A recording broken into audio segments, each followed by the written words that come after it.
What would it be like to wake up one morning and discover that no one could really see you? What would it be like to look into the mirror and know that when other people looked at you, they saw someone else? A man, a woman, someone that you are not. What would that be like? Could you find a job, a home, a good school for your kids? What about health care? What would it be like to go into a store and buy the clothes or shoes that you wanted? Or to go out to dinner at a restaurant with friends, see a show? Would other people accept you? Would other people respect you? Would your life be any different than what it is now? Hello, I'm Anthony McCarthy. You may be wondering why I'm asking you all these odd questions. You may never have thought of experiencing life in any way different from the way you experience it now. But there are people who confront these very issues every day.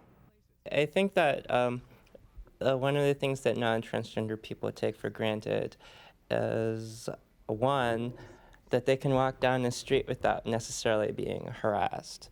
I take for granted that I'm going to be harassed when I walk down the street. And another thing I think that people take for granted, they're not transgender, is that if you look hard enough, you work hard enough, and you're skilled enough, you're going to be able to get a job. And the fact is, if you're transgender, no.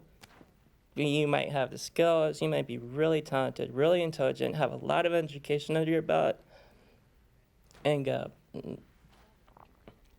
I do not think that many non-trans people have to battle for legitimacy every single day, have to battle to be viewed as a human.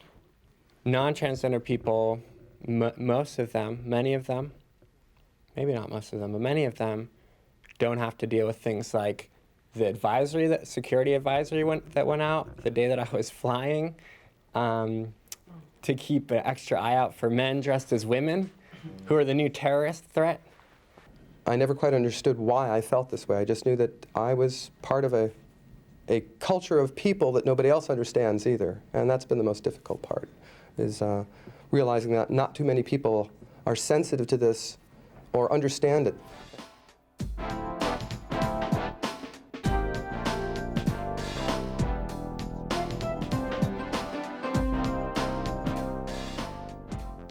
By now, you've figured out I'm talking about transgender people and their experience of life in our society.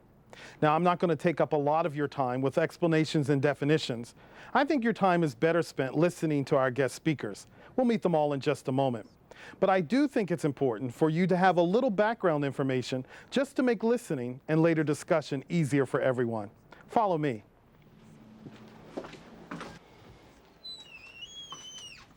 Most people don't spend much time thinking about their gender. They easily identify as a man or a woman. They feel at ease in the body and the sex they were born with, and the discussion ends right there for them. But that isn't true for everyone. Some people feel that their gender, their internal sense of being a man or being a woman, doesn't match the sex or the body they were born with. Don't worry if you're having a hard time imagining how that feels just now. It can take a while to get a handle on the concept. You'll be hearing more about the experience in a few minutes. Let's move on. Let's talk about sex. While we're at it, let's also talk about gender and sexual orientation and how these three components of human life are different. This is where the fun animation comes in. Take a look here. Sex refers to biological or anatomical sex, what kind of sexual and reproductive organs a person has, and at another level, a person's chromosomal profile. For most people born female, that would be an XX profile. For most people born male, it would be an XY profile. I say most people because not everyone is born clearly male or female. Sometimes people are born with a mixture of male and female sexual characteristics. It happens more often than you might think. The possibilities of human sexual anatomy are actually very broad. Gender is different from sex. Gender is not about how your body is designed. Gender is about how you perceive, experience, and express yourself as a man or a woman. There are three important components of gender. You can think of them as the building blocks of gender if you like. They are: Identity! Gender identity is the way you see yourself in relationship to how culture and society defines a man or a woman. It's that internal sense of I'm a man or I am a woman that every person has. Expression. Gender expression is the way you present yourself in order to communicate your gender to others. For example, dressing in a suit and tie to express your gender as a man, or wearing a dress, high heels, and makeup to express your gender as a woman.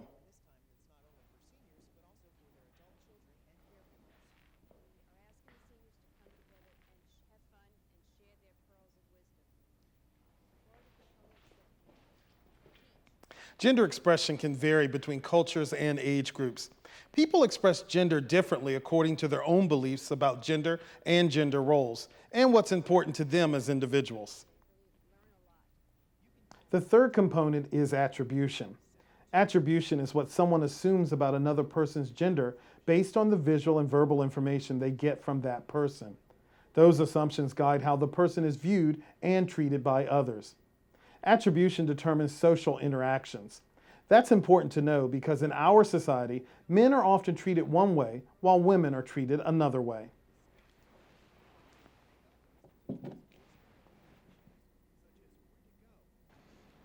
And finally, sexual orientation refers to whom you are attracted to. Sexual orientation is different than sex or gender and varies from one person to the next. That's enough of me for now. Why don't we go ahead and meet our guest speakers? Experts, we're all yours. My name is Sadie. I'm a transsexual woman. I am a male to female transsexual person. I work for a pro-choice organization in Washington, D.C. I'm very involved in both local and national trans politics, and in particular, the acceptance of transsexual women within women's communities and lesbian communities. I, spend time with friends. I like to eat sushi. I like to spend time with my partners at home and just, chilling out, whatever. I work a lot. My work takes up a lot of my time between my actual paid work and my sort of volunteer organizing activisty kind of stuff.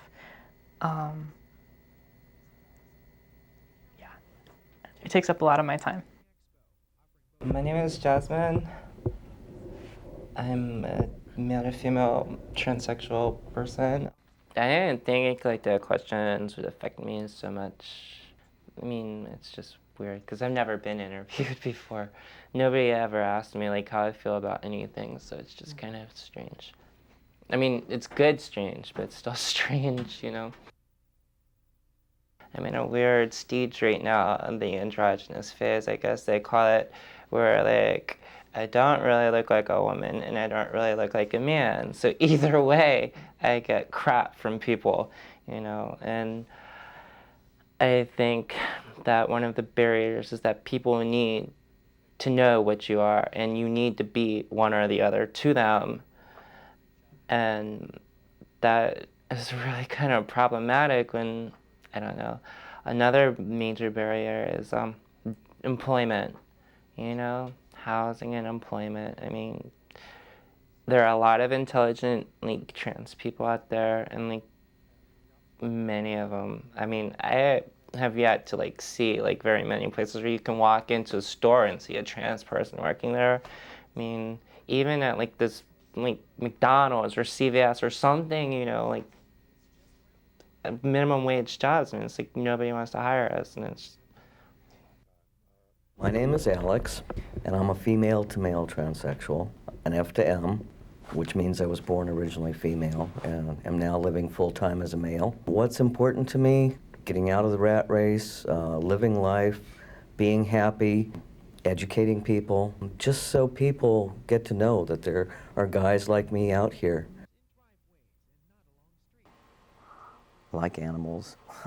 I'm one of those old curmudgeon types that goes out and feeds the birds and squirrels. I'm becoming more and more impatient as I grow older and find that I don't like rush hour traffic. I don't like big crowds of people, and I'm content to sit in my backyard and feed the birds and squirrels. Um, when talking about people, for instance, likes and dislikes, the thing that upsets me most are closed-minded people who won't listen to another point of view. I mean, I think we all fit in that category sometimes. I'm Felicia. I am male to female. I like to do a lot of things just to have fun, go out, disco, and whatnot. And right now, I'm currently unemployed. Originally, I was born and raised in York, Pennsylvania. Currently, I'm living in Baltimore, Maryland. I've been here, Easter will be 6 years. Politics, I don't do. I'm not politically inclined. And after I heard about this video, I wanted to see if I could actually do it without getting nervous. My name is Roxanne. I'm male to female transgender person. The things that I believe in is keeping yourself alive, believe in God and believe in yourself, and do what you really truly believe in and be more dedicated with it with integrity. I'm a musician, I'm a singer, and I'm a songwriter, and I write and record my own music on cassette. I got into it years back when I tried to find band members to form a serious rock band. Then I was in another band I was in, and we almost made it, but then we broke up, so I went solo and decided to write my own material. Well, my name is Erica. I'm transitioning from M to F, and I work for a nonprofit organization, and I'm a facilitator for the Transgender Health Empowerment Group. What's most important to me in my life? I guess everything that's good, positive. I was born and raised in Washington, D.C., right up here in Northwest. Lived here all my life. I'm 29 years old. I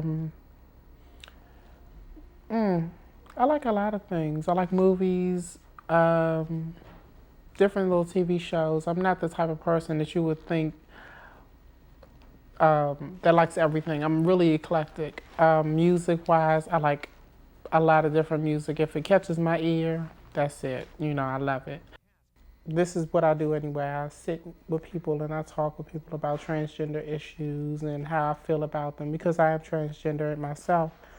And it just seemed like an opportunity to tell my side of the story. Hi, my name is Remy. I'm a male to female post-operative transsexual, meaning that I've already had my surgery. So now I'm a woman for the rest of my life. I came out over 17 years ago, and it wasn't one of those easy coming outs. I love everything in the performing arts. I love everything about broadcasting. This is one of the few times I've ever put on any makeup. I usually don't wear makeup. I usually don't wear dresses or skirts. I'm a technical person.